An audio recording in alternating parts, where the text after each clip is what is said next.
வணக்கம். வேட்டை நாய்கள் இருக்கும் இடம் கணபதி. அது வசிக்கும் இடமோ ஒரு பஞ்சர் கடையில். அந்த முதலாளி இல்லை என்றால் அந்த கடையில் உள்ள துரும்பை கூட யாரும் எடுத்து செல்ல முடியாது. கடையிலேயே 2 வேட்டை நாய்களும் படுத்திருக்கும். அப்படி ஒன்றும் அவர் ட்ரைனிங் கொடுத்தெல்லாம் வளர்த்துவதில்லை. ஆனால் யாரும் அவரை நெருங்க முடியாது. அவர் இருந்தால் யார் வேண்டுமானாலும் அங்கே நிற்கலாம். பஞ்சர் போட வரலாம், சேரில் உட்காரலாம், எல்லாமே செய்யலாம்.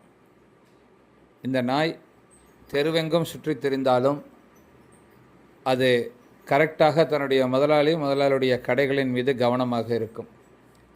இந்த வேட்டை நாயை பிடித்திருந்தால், இந்த காணொளி பிடித்திருந்தால் அனைவரும் லைக் பண்ணுங்கள், ஷேர் பண்ணுங்கள், சப்ஸ்கிரைப் பண்ணுங்கள்.